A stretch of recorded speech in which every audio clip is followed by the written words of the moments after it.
कहानी की शुरुआत में हमें ली सैम नाम का एक नॉर्थ कोरियन जासूस दिखाया जाता है। ये पिछले काफी सालों से अपनी पहचान बदल के साउथ कोरिया में रह रहा था और अब जब इसने अपना मिशन पूरा कर लिया है तो ये वापस अपने देश नॉर्थ कोरिया जाने वाला है। जाने से पहले वो सी पोर्ट के पास बने एक छोटे से रेस्टोरेंट पर रुकता है। इस रेस्टोरेंट की ऑनर ग्रैनी खुद भी एक नॉर्थ कोरियन जासूस है और वो भी पिछले काफी सालों से अपनी पहचान बदलकर यहाँ रह रही थी। जब भी कोई नॉर्थ कोरियन जासूस अपना मिशन पूरा करके अपने देश वापस जाता है तो जाने से पहले वो एक बार इस नॉर्थ कोरियन ग्रैनी को रिपोर्ट करता है। इन दोनों की बातचीत से साफ पता चलता है कि इन दोनों के बीच का रिश्ता सिर्फ प्रोफेशन तक ही सीमित नहीं है। यहाँ काफी सालों तक एक साथ रहते हुए इन दोनों के बीच लगभग माँ बेटे जैसा रिश्ता बन चुका था। यहाँ से जाने से पहले वो आखिरी बार ग्रैनी को अपनी फैमिली फोटो दिखाता है। इस फोटो में ली सैम के साथ उसका बेटा और बेटी थी और ली सैम की वाइफ की मौत काफी पहले ही हो चुकी थी, इसलिए उसने ही अपने दोनों बच्चों को पाला था। इसके बाद वो ग्रैनी को बाय बोलकर यहाँ से जाने लगता है। वो समंदर के रास्ते छुपते छुपाते अपने देश पहुंचने वाला था, लेकिन इससे पहले ही साउथ कोरियन पुलिस वहां पहुंचकर उसे घेर लेती है।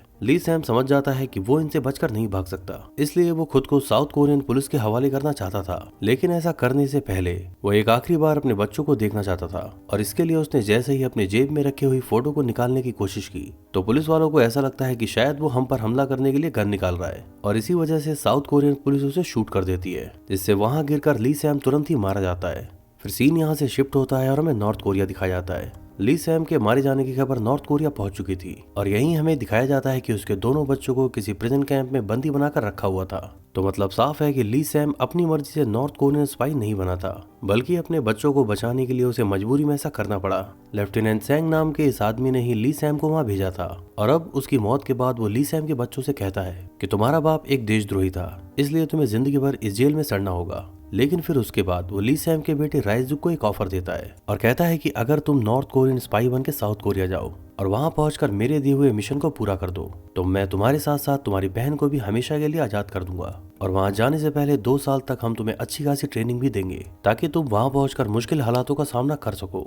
राइजुक के पास उसका ऑफर मानने के सिवाय और कोई रास्ता नहीं था। इसके बाद यहाँ से सीधा 2 साल बाद का समय दिखाया जाता है। नॉर्थ कोरिया के डिक्टेटर की तबीयत अचानक से काफी खराब हो जाती है, जिस वजह से इस समय पूरे देश में अफरा तफरी का माहौल है। यहाँ पर कुछ ऐसी भी पॉलिटिकल पार्टीज काम कर रही हैं जो इस डिक्टेटर की सत्ता को खत्म करके यहाँ लोकतंत्र लाना चाहती है। सीन यहाँ से शिफ्ट होकर साउथ कोरिया पहुंचता है और यहाँ पर दिखाया जाता है कि कोई अननोन किलर है जो साउथ कोरिया में छुपे हुए नॉर्थ कोरियन एजेंट्स को मार रहा है। पिछले कुछ दिनों में यहाँ पर छुपे काफी सारे नॉर्थ कोरियन स्पाइस मारे जा चुके हैं और यहाँ गौर करने वाली बात यह थी कि मरने वाले ये सारे एजेंट यूनिट नंबर 5 के थे।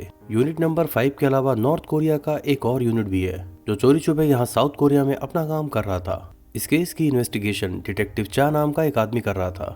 अपनी शुरुआती जांच पड़ताल के बाद ये अपने सीनियर को रिपोर्ट करने के लिए जाता है। डिटेक्टिव चा उसे बताता है कि मरने वाले ये सारे लोग नॉर्थ कोरियंस थे और ये सब के सब यूनिट नंबर 5 से ताल्लुक रखते थे। यूनिट नंबर 5 के लिए काम करने वाले एजेंट्स वो लोग हैं जो नॉर्थ कोरिया में डिक्टेटरशिप खत्म करके वहाँ लोकतंत्र लाना चाहते हैं। तो मुझे इस बात का पूरा यकीन है कि इन सभी की हत्या नॉर्थ कोरिया के ही यूनिट नंबर 7 के ही किसी हत्यारे ने की होगी, क्योंकि यूनिट नंबर 7 के लोग कोरिया के डिक्टेटर किम जोंग उन को सपोर्ट करते हैं। तो बात यहाँ काफी सीधी सादी सी है कि मरने वाले भी नॉर्थ कोरियन है और मारने वाले भी, मतलब यूनिट नंबर 7 के वो लोग जो वहाँ के डिक्टेटर को सपोर्ट करते हैं वो साउथ कोरिया में छुपे यूनिट नंबर 5 के लोगों को मार रहे हैं। फिर अगले सीन में दिखाया जाता है कि नॉर्थ कोरिया से भागे हुए कुछ शरणार्थी साउथ कोरिया पहुंचे हैं। साउथ कोरिया हर साल ऐसे काफी सारे लोगों को शरण देता है जो किसी वॉर लाइक सिचुएशन की वजह से नॉर्थ कोरिया से अपनी जान बचाकर भागे हैं और यहीं हम देख पाते हैं कि इन शरणार्थियों में से एक आदमी ली सैम का बेटा राइजुक भी है। राइजुक यहाँ पर एक नए नाम और नई पहचान के साथ आया है। यहाँ पर रहने वाला एक नॉर्थ कोरियन कपल जो खुद भी कभी शरणार्थी बनकर यहाँ पर आया था, ये लोग राइजुक को अडॉप्ट कर लेते हैं। लेकिन इसके बाद जब ये लोग राइजुक को अपने घर लेके जाते हैं तो हमें पता चलता है कि ये दोनों भी असल में नॉर्थ कोरियन जासूस ही हैं जो पिछले काफी सालों से यहाँ रहकर चोरी छुपे अपना काम कर रहे थे। ये लोग भी यूनिट नंबर 5 के लिए काम करते हैं जो नॉर्थ कोरिया में चल रही तानाशाही के खिलाफ था और अब से राइजुक भी यूनिट नंबर 5 का ही सदस्य माना जाएगा। ये कपल यहाँ पर फार्मेसी का बिजनेस चलाकर अच्छे खासे पैसे कमा लेता है और फ्यूचर में किसी को भी राइजुक पर शक ना हो तो इसके लिए इन लोगों ने उसका किसी कॉलेज में एडमिशन करवा दिया है। इसके बाद ये लोग राइजुक को समझाते हैं कि हम सब लोग यहाँ पर अपने अपने किसी मिशन को पूरा करने के लिए ही आए हैं, इसीलिए बेहतर होगा कि हम सब अपने काम से काम रखें। कल से जब तुम कॉलेज जाने वाले हो तो ध्यान रखना कि वहाँ किसी भी तरह की लफड़ेबाजी नहीं होनी चाहिए। फिर अगले दिन जब राइजुक अपने कॉलेज जाता है तो उसके क्लासमेट्स द्वारा उसे काफी बुली किया जाता है कोरिया के स्कूल कॉलेजेस में बुली करना बहुत आम बात है और इसी वजह से राइजुक को भी यहाँ अच्छी खासी बुलिंग का सामना करना पड़ता है। यहाँ क्लास में वो हाइजिन नाम की एक लड़की के बगल में बैठता है और बुली करने वाले वो लड़के हाइजिन को भी काफी ज्यादा बुली किया करते थे। इत्तेफाक की बात यह है कि राइजुक की बहन का नाम भी हाइजिन है, जिस वजह से वो इस लड़की के साथ थोड़ा बहुत अपनापन महसूस कर पा रहा था। फिर इंटरवल के समय वो लड़के राइजुक को फिर से बुली करने लगते हैं और उससे मारपीट करने के साथ साथ उसके पैसे भी छीन लेते हैं। वैसे तो राइजुक एक well trained North Korean spy है, तो अगर वो चाहता तो 5 मिनट में इन चिल्लरों को ठिकाने लगा सकता था, लेकिन भावनाओं में बहकर वो ऐसी कोई गलती नहीं कर सकता जिससे उसकी मासूम बहन की जान खतरे में पड़ जाए। अब तक इस क्लास में सिर्फ हाइजिन ही बुली हुआ करती थी, लेकिन अब उसका साथ देने के लिए राइजुक भी यहाँ आ चुका था और इसी वजह से इन दोनों के बीच हल्की फुल्की दोस्ती होने लगती है। फिर अगले सीन में हमें यूनिट 5 का एक और जासूस दिखाया जाता है। यह आदमी काफी डरा हुआ सा नजर आ रहा था। ये बंदा उस फार्मेसी का काम करने वाले कपल को फोन करके बताना चाहता था कि यूनिट 7 के लिए काम करने वाले वो हत्यारे अब इस शहर में भी आ चुके हैं, इसलिए जितना जल्दी हो सके यूनिट 5 के सभी लोगों को इस बारे में बता दिया जाए। लेकिन फार्मेसी वाला वो कपल इस आदमी का फोन नहीं उठा पाता और फिर कुछ ही देर में यूनिट 7 का वो हत्यारा इस आदमी को खत्म करके यहाँ से चला जाता है। इसके बाद कहानी में एक बार फिर से लेफ्टिनेंट सेंग को दिखाया जाता है। वो राइजुक को कॉल करके बताता है कि डोंगसू नाम का एक हिटमैन जो यूनिट 7 का एक फेमस जासूस रहा है, वो एक एक करके यूनिट 5 के सारे जासूसों को मार रहा है। इससे पहले कि वो हमारे सारे आदमियों को मार दे, तुम्हें जल्द से जल्द उसे ढूंढ के खत्म करना होगा। इस काम के लिए वहाँ मौजूद हमारे कुछ आदमी तुम्हें हथियार और जानकारी मुहैया करवा देंगे। इसके बाद राइजुक तुरंत अपने काम पर लग जाता है। वो यूनिट 5 के एक आदमी से मिलकर उससे हथियार लेता है और फिर वो यूनिट 7 के कुछ दूसरे लोगों को ढूंढना शुरू करता है। राइजुक यूनिट 7 के एक आदमी को ढूंढकर उसे बुरी तरह से टॉर्चर करता है, लेकिन इस आदमी का उस हिटमैन डोंगसू से कोई डायरेक्ट कनेक्शन नहीं था, तो ये उसे यूनिट 7 के एक दूसरे आदमी बुचर का एड्रेस देता है और कहता है कि अगर तुमने इस आदमी का मुंह खुलवा लिया तो तुम्हें डोंगसू की लोकेशन का पता लग जाएगा। इससे पूछताछ खत्म करने के बाद राइजुक इसे मार देता है, क्योंकि लेफ्टिनेंट सेंग की तरफ से उसे ऐसे ही निर्देश दिए गए थे। फिर अगले सीन में हमें पता चलता है कि फार्मेसी की दुकान चलाने वाला वो कपल असल में इसकी आड़ में ड्रग्स बनाकर बेचने का भी काम करता है। किम नाम का एक ड्रग डीलर इस ड्रग्स को बेचने में इनकी मदद करता है और ड्रग्स बेचकर मिले इन पैसों को ये लोग किसी न किसी तरह नॉर्थ कोरिया भेज दिया करते हैं। इसके बाद दिखाया जाता है कि राइजुक ने यूनिट 7 के वो दूसरे आदमी बुचर को भी ढूंढ लिया है। गन पॉइंट पर होने की वजह से बुचर उसे डोंगसू की गाड़ी का नंबर दे देता है ताकि इसके जरिए उसकी कुछ जानकारी निकाली जा सके। लेकिन इससे पहले कि राइजुक यहाँ से निकल पाता, यह आदमी उसके ऊपर एक जानलेवा हमला करता है। इस आदमी के मुकाबले राइजुक काफी ज्यादा वेल ट्रेन्ड स्पाई है। फिर कुछ देर तक चली इस लड़ाई में बुचर को खत्म करने के बाद राइजुक यहाँ से निकल जाता है। राइजुक के हाथ अब डोंगसू की कार का नंबर लग चुका था और फिर कुछ घंटों की तफ्तीश के बाद वो डोंगसू को भी ढूंढ लेता है। डोंगसू को खत्म करने के लिए उसने एक अच्छा खासा प्लान भी बना लिया था, लेकिन वहाँ पर एक अजीबोगरीब एक्सीडेंट हो जाने की वजह से लोगों की भीड़ लग जाती है, जिस वजह से राइजुक डोंगसू को मार नहीं पाता और फिर तुरंत ही वो यहाँ से भागकर अपने कॉलेज जाता है। यहीं दूसरी तरफ दिखाया जाता है कि हाइजिन की क्लास में पढ़ने वाले वो बदमाश लड़के आज उसे कुछ ज्यादा ही बुरी तरह से बुली कर रहे थे। इन लोगों ने हाइजीन से उसके सारे पैसे छीन लिए और जब वो इन लोगों के सामने अपने पैसों के लिए रोते और गिड़गिड़ाती है तो ये बदमाश लड़के उसके साथ मारपीट करने तक पे उतारू हो जाते हैं। राइजुक भी अब तक इस कॉलेज में पहुंच चुका था और अपने आंखों के सामने चल रहे इस सारे सीन को देखकर उसका गुस्सा मानो एकदम से फूट पड़ता है। इसके बाद वो उन सारे लड़कों की बहुत ही जबरदस्त तरीके से पिटाई करता है। फिर पैसे देने के साथ साथ इन लोगों को हाइजीन से माफी भी मांगनी पड़ती है। हाइजिन नहीं चाहती थी कि राइजुक इन सब लफड़ों में फंसे, इसीलिए वो इस घटना का सारा इल्जाम अपने ऊपर ले लेती है, जिस वजह से हाइजिन को इस कॉलेज से निकाल दिया जाता है। हाइजिन का इस कॉलेज से निकल जाना और बुली करने वाले उन दोषियों का बच जाना, ये दोनों बातें राइजुक को काफी फ्रस्ट्रेट कर रही थी और साथ ही साथ वो डोंगसू को मारने वाले मिशन में भी फेल हो गया था। तो इन सारी बातों ने मिलकर उसके दिमाग का दही कर रखा था और इसी वजह से जब एक टीचर उसे क्लासरूम में उकसाने की कोशिश करता है तो राइजुक तो अपना आपा खोकर लगभग उस टीचर को पीटने ही वाला था, लेकिन सही समय पर खुद को संभाल कर वो ये पाप करने से बच जाता है। इस टीचर से क्लासरूम के और भी बच्चे परेशान रहते थे, तो अपनी आंखों के सामने राइजुक को ऐसा करते देख ये सब लोग उसके काफी हद तक फैन बन जाते हैं। फिर धीरे धीरे इस कॉलेज में उसका दबदबा बढ़ने लगा था और बुलिंग करने वाले वो लड़के तो राइजुक से इतना डरते हैं कि उससे नजर मिलाने की भी हिम्मत नहीं कर पाते।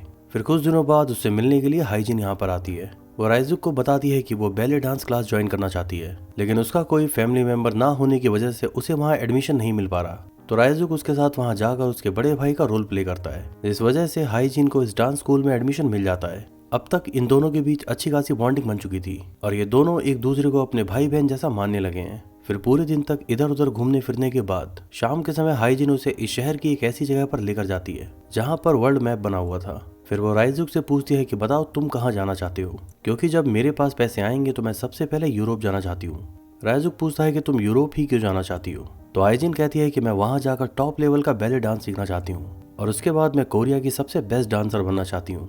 अगले सीन में हमें पता चलता है कि वो ड्रग डीलर किम नॉर्थ कोरिया के यूनिट 7 का ही एक जासूस है और इसीलिए वो उस फार्मेसी वाले कपल के बारे में इस हिटमैन डोंगजू को बता देता है कि किस तरह इतने सालों में उन लोगों ने ड्रग्स बेचकर $30 मिलियन इकट्ठे कर लिए हैं और इससे पहले कि वो लोग ये पैसा नॉर्थ कोरिया में हमारी अपोजिशन पार्टी को भेजें तो मैं जल्द से जल्द वहां पहुंचकर उन्हें खत्म करना होगा। इसके बाद डोंगसू वहां पहुंचकर फार्मेसी का काम करने वाले उस कपल को मार देता है और यहाँ पर जितने भी पैसे मिले थे वो सारे पैसे किम को देकर यहाँ से जाने को कहता है। इसके बाद वो खुद यहाँ रुक कर रायजुक के आने का इंतजार कर रहा था क्योंकि अब तक तो यूनिट 7 के इन लोगों को रायजुक के बारे में भी खबर लग चुकी थी। इसके कुछ घंटों बाद जब रायजुक यहाँ पर पहुंचता है तो उसका सामना इस हिटमैन डोंगसू से होता है। इन दोनों के बीच एक बहुत ही जबरदस्त फाइटिंग देखने को मिलती है लेकिन आखिरकार रायजुक ही उस पर भारी पड़ता है। वो रायजुक को खत्म करने के बाद एलपीजी सिलेंडर के ब्लास्ट से इस पूरे घर को उड़ा देता है ताकि किसी भी तरह का कोई सबूत यहाँ ना बचे। इसके बाद दिखाया जाता है कि डिटेक्टिव चा को इन सारी चीजों के बारे में पता लग चुका है, यानी कि उसे उस फार्मेसी कपल के साथ साथ इस $30 मिलियन के बारे में भी पता लग चुका है। लेकिन अभी भी इन लोगों को रायजुक के बारे में कुछ खास आइडिया नहीं था। रायजुक के पास अब रुकने का कोई ठिकाना नहीं बचा था, इसलिए वो जाकर सीधा नॉर्थ कोरियन ग्रैनी से मिलता है। इन दोनों के बीच ये पहली मुलाकात थी और ग्रैनी को ये बात नहीं पता कि ये ली सैम का बेटा है। वो अपने घर पर ही रायजुक के लिए रुकने का बंदोबस्त कर देती है। ग्रैनी इस बात को समझती है कि रायजुक जरूर किसी मजबूरी में ही इस काम को कर रहा होगा और फिर धीरे धीरे इन दोनों के बीच किसी दादी पोते जैसा रिश्ता बन जाता है। फिर एक दिन रायजुक उसे अपने फादर की फोटो दिखाता है, जिसे देखते ही ग्रैनी पहचान लेती है कि रायजुक तो ली सैम का बेटा है और इसके बाद तो इन दोनों के बीच की बॉन्डिंग और भी ज्यादा गहरी हो जाती है। यहीं दूसरी तरफ नॉर्थ कोरिया में दिखाया जाता है कि लेफ्टिनेंट सेंग के सीनियर ऑफिसर उस पर काफी दबाव बना रहे हैं। वो लोग सेंग से कहते हैं कि हमारे $30 मिलियन यूनिट 7 के लोगों ने लूट लिए। हमारे इस मिशन को आगे बढ़ाने के लिए हमें वो पैसे जल्द से जल्द चाहिए होंगे, इसलिए तुम कैसे भी करके उन पैसों को यहाँ लाने का बंदोबस्त करो। इसके बाद लेफ्टिनेंट सेंग रायजुक को कॉल करके उसे एक नया काम सौंपता है। वह रायजुक को ये $30 मिलियन वाली पूरी कहानी बताते हुए कहता है कि तुम्हें किसी भी हाल में जल्द से जल्द उन $30 मिलियन को उन लोगों से चुराना होगा। मेरी तरफ से तुम्हारे लिए ये आखिरी काम है और इस काम को खत्म करने के बाद तुम नॉर्थ कोरिया वापस आ सकते हो। यहीं दूसरी तरफ दिखाया जाता है कि यूनिट 7 के जासूसों ने उस $30 मिलियन को डायमंड में कन्वर्ट कर लिए थे, क्योंकि पैसों के मुकाबले डायमंड को नॉर्थ कोरिया भेजना आसान होगा। लेकिन इससे पहले कि ये लोग इन डायमंड्स को अपनी पार्टी तक पहुंचा पाते, रायजुक यहाँ पहुंचकर इन लोगों पर जबरदस्त तरीके से हमला करता है। फिर कुछ ही देर में वो इन सबको खत्म करके इन डायमंड्स को यहाँ से ले जाता है। फिर अगले सीन में हमें एक बिल्कुल नई बात पता लगती है और वो ये कि डिटेक्टिव चा का सीनियर ऑफिसर खुद भी नॉर्थ कोरिया के यूनिट 7 के लोगों के साथ मिला हुआ था। यूनिट 7 के ये लोग इस ऑफिसर को एक लिस्ट देते हैं जिसके अंदर यूनिट 5 के उन सारे लोगों के बारे में लिखा हुआ था जो चोरी छुपा यहाँ साउथ कोरिया में रहकर अपना काम कर रहे थे। यूनिट 7 के लोग इसे वार्न करते हुए कहते हैं कि जल्द से जल्द हमें उन डायमंड्स को ढूंढना होगा, क्योंकि अगर ये डायमंड्स एक बार नॉर्थ कोरिया पहुंच गए तो हमारे डिक्टेटर के खिलाफ खड़ी हुई पार्टी और ज्यादा मजबूत हो जाएगी। इधर रायजुक अपने हिस्से का मिशन पूरा कर चुका था, इसलिए वो आज शाम ही नॉर्थ कोरिया वापस जाने वाला है।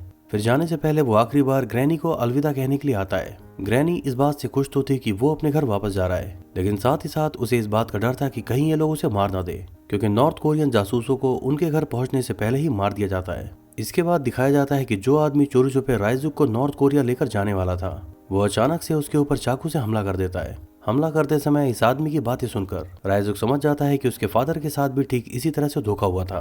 फिर किसी तरह वो इस आदमी को मारने के बाद यहाँ से बचकर निकल जाता है। इसके बाद वो सीधा ग्रैनी के पास जाता है, लेकिन अब साउथ कोरियन पुलिस यूनिट 5 के जासूसों को दबोचने में लगी हुई थी और इसी वजह से अब ग्रैनी को भी गिरफ्तार किया जा रहा था। रायजुक भी वहाँ भीड़ में खड़े हुए ये सब कुछ देख रहा था। तभी अचानक से जब ग्रैनी की नजर उस पर पड़ती है तो वो उसे एक कोड वर्ड बताते हुए यहाँ से भागने को कहती है, लेकिन डिटेक्टिव चा उसके इस कोड वर्ड को समझ जाता है और उसे ये भी पता चल जाता है कि रायजुक भी यूनिट 5 का आदमी है। लेकिन इससे पहले कि वो रायजुक को पकड़कर उसे हिरासत में ले पाता, रायजुक खुद को बचाने के लिए उसे गन पॉइंट पर ले लेता है। डिटेक्टिव चा उससे कहता है कि तुम्हें अब सरेंडर कर देना चाहिए, क्योंकि वैसे भी अब तुम नॉर्थ कोरिया तो वापस नहीं जा सकते। लेकिन रायजुक उसकी इन बातों में नहीं आता और फिर किसी तरह उसे डिसीव करके वो यहाँ से बच के भाग लेता है। लेकिन रायजुक के पास अब रुकने का कोई भी ठिकाना नहीं बचा था, इसीलिए वो फैसला करता है कि वो खुद को बचाने के लिए हाइजिन के पास जाएगा। हाइजिन उसे इस घायल हालत में देखकर काफी डर जाती है।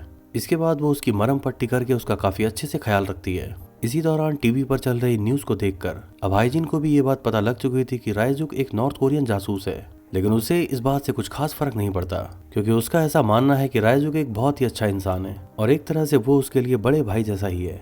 यहीं दूसरी तरफ दिखाया जाता है कि नॉर्थ कोरिया में लेफ्टिनेंट सेंग को बंदी बना लिया गया है। यूनिट 7 के लिए काम करने वाले लोग उसकी बहुत बुरी तरह से पिटाई करते हैं। वो लोग किसी भी हाल में उन डायमंड्स को पाना चाहते थे और यहाँ थोड़ा बहुत टॉर्चर झेलने के बाद आखिरकार लेफ्टिनेंट सैंग हार मानकर इन लोगों से मिल जाता है। वो फैसला करता है कि उन डायमंड्स को लेने के लिए वो खुद साउथ कोरिया जाकर राइजुक से मिलेगा। यहीं दूसरी तरफ दिखाया जाता है कि राइजुक के बारे में जांच पड़ताल करते हुए डिटेक्टिव चा को हाइजिन के बारे में पता लग चुका था। वो हाइजिन से मिलकर उससे राइजुक के बारे में पूछता है, लेकिन हाइजिन की नज़र में राइजुक एक अच्छा इंसान है, इसलिए वो उसको इन पुलिस वालों के हवाले नहीं करना चाहती। जाने से पहले डिटेक्टिव चा उसे अपना फोन नंबर देते हुए कहता है कि अगर तुम्हें कभी भी उस नॉर्थ कोरियन जासूस के बारे में कुछ भी पता लगे तो हमें जरूर बताना। इसके कुछ दिनों बाद दिखाया जाता है कि नॉर्थ कोरिया में चल रहा वो पॉलिटिकल टेंशन अब पूरी तरह से खत्म हो चुका है। नॉर्थ कोरिया में एक बार फिर से तानाशाही स्थापित हो चुकी थी, यानी कि एक तरह से यूनिट 7 के लोगों का ही अब वहाँ राज होगा और यूनिट 5 अब पूरी तरह से खत्म हो चुका था। राइजुक भी यहाँ साउथ कोरिया में बैठा टीवी पर यह सब कुछ देख रहा था और कहीं ना कहीं ये उसके लिए एक टेंशन की बात थी। फिर अगले दिन लेफ्टिनेंट सैंग राइजुक को कॉल करके उसे बताता है कि मैं तुम्हारी बहन को लेकर साउथ कोरिया पहुंच चुका हूँ, इसलिए अगर तुम उसे जिंदा देखना चाहते हो तो जल्द से जल्द उन डायमंड्स को देकर अपनी बहन को यहाँ से ले जाओ। हाइजिन ने भी इन दोनों के बीच की ये सारी बातें सुन ली थी और इसीलिए अगले दिन राइजुक के वहां से जाते ही वो तुरंत ही डिटेक्टिव चा को कॉल करके ये सब कुछ बता देती है। हाइजिन ने ऐसा इसलिए किया क्योंकि उसे राइजुक की फिक्र थी और उसे ऐसा लगता है कि राइजुक की बहन को बचाने में डिटेक्टिव चा उसकी मदद करेंगे। वहां पहुंचकर उन लोगों को डायमंड देने से पहले राइजुक लेफ्टिनेंट सैंग से अपनी बहन को वापस देने की बात करता है, लेकिन सैंग का तो प्लान यहाँ कुछ और ही था। वो इन डायमंड्स को लेने के साथ साथ इन दोनों को खत्म भी करना चाहता था, लेकिन सही समय पे डिटेक्टिव चा भी पुलिस वालों के साथ वहां पहुंच चुका था और इसी वजह से राइजुक के साथ साथ उसकी बहन की भी जान बच जाती है। लेफ्टिनेंट सैंग और उसके आदमी खुद को बचाकर यहाँ से भाग लेते हैं। राइजुक भी यहाँ से बचकर भागने में कामयाब होता है और उसकी बहन हाइजिन अब पुलिस वालों की हिरासत में थी। उस फार्मेसी कपल की वजह से लेफ्टिनेंट सैंग को भी साउथ कोरिया में रहने वाली हाइजिन के बारे में पता लग चुका था। राइजुक की बहन के हाथ से निकलने के बाद वो जानता था कि साउथ कोरिया में रहने वाली हाइजिन के बदले ही वो राइजुक को ब्लैकमेल कर पाएगा और इसीलिए वो उसे अपने आदमियों से किडनैप कराने के बाद राइजुक को कॉल करके कहता है कि अगर तुम्हें ये लड़की जिंदा चाहिए तो डायमंड्स को मेरे पास ले आओ। उसके पास जाने से पहले राइजुक डिटेक्टिव चा को कॉल करता है और यहाँ काफी लंबे समय के बाद इन दोनों भाई बहन के बीच बातचीत हो पाती है। फिर राइजुक डिटेक्टिव चा से कहता है कि लेफ्टिनेंट सैंग को खत्म करने के बाद मैं खुद को आपके हवाले कर दूंगा और अगर कहीं इस पूरे मिशन में मैं मारा जाऊं तो आप मेरी बहन को हाइजिन के पास छोड़ देना। मुझे पूरा यकीन है कि वो मेरी बहन का अच्छे से ख्याल रख सकेगी। इसके बाद वो डिटेक्टिव चा को भी सैंग की लोकेशन देखकर उससे मिलने के लिए वहां पर निकल जाता है। राइजुक इस बात को अच्छे से जानता था कि डायमंड देने के बाद भी ये आदमी हम दोनों को जिंदा नहीं छोड़ेगा और इसीलिए वो उन सारे डायमंड्स को वहां बिखेर कर उन लोगों का ध्यान भटका देता है। फिर एक एक करके वो सैंग के सारे आदमियों को मारने लगता है। कुछ ही देर के अंदर लेफ्टिनेंट सैंग की ये पूरी सेना खत्म हो चुकी थी। फिर इसके बाद जब वो हाइजिन को लेकर यहाँ से भागने ही वाला था कि तभी लेफ्टिनेंट सैंग उसे गन पॉइंट पर ले लेता है, लेकिन इसी दौरान डिटेक्टिव चा भी यहाँ पहुंच चुका था। अपने इस पूरे गेम को बिगड़ता देख लेफ्टिनेंट सैंग राइजुक पर गोली चला देता है, जिस वजह से डिटेक्टिव चा को भी उस पर गोली चलानी पड़ती है। लेफ्टिनेंट सैंग तो यहाँ मौके पर ही मारा जाता है, लेकिन काफी ज्यादा घायल होने के बाद राइजुक के अंदर अभी भी थोड़ी बहुत जान बची हुई थी। वो उसे जल्दी से हॉस्पिटल ले जाकर उसकी जान बचाना चाहता था, लेकिन काफी ज्यादा खून बहने की वजह से राइजुक भी यहाँ रास्ते में दम तोड़ देता है।